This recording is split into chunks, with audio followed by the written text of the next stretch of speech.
Joining me now live from Bangkok, he's the Executive Director of the Burma Human Rights Network, Mr. Kyaw Win. Mr. Win, thank you so much for joining us. Thank you very much for having me today. So now hundreds of protesters have been killed, countless others have been detained. The demonstrators are witnessed on a daily basis, but a year later, has anything really changed under the military junta's rule in Myanmar? Well, today we launched a report that proving the crime against humanity that the military has committed, and we have collected data all the whole year.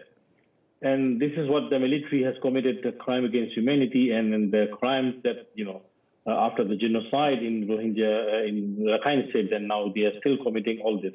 You see that the military, the way they have been conducting the cruelty, is you never see.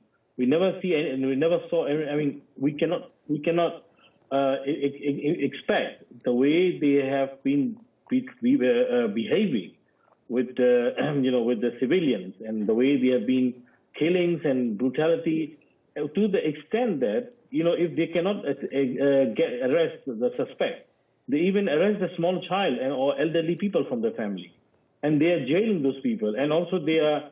If they arrested someone, what they do is they torture them the whole night, the whole day. Within 24 hours, that person is killed. That kind of situation is widespread and very systematically happening in Burma.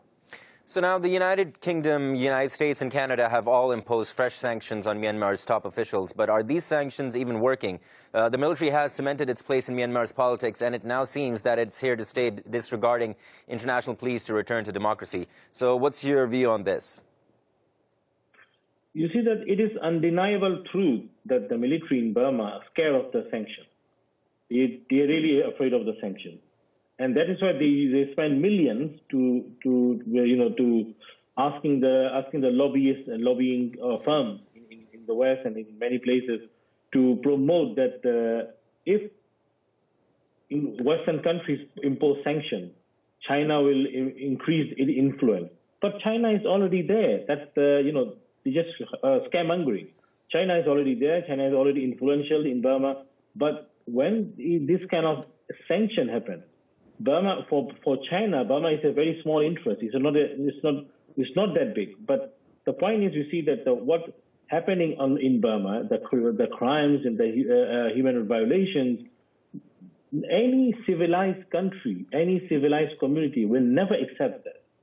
And I'm surprised that how come UN Security Council is failing until today. You see that the whole year you can realize that the role of UN Security Council is zero, and they cannot achieve and they cannot even stop that crime is continuing in Burma.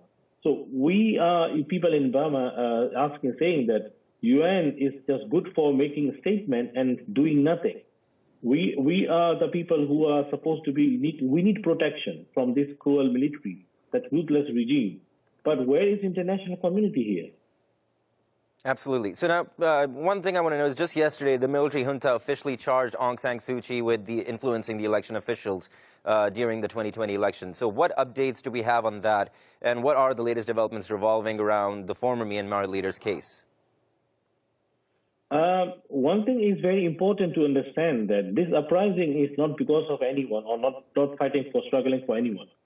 This uprising is very much important to understand that this is based on the value, human rights value.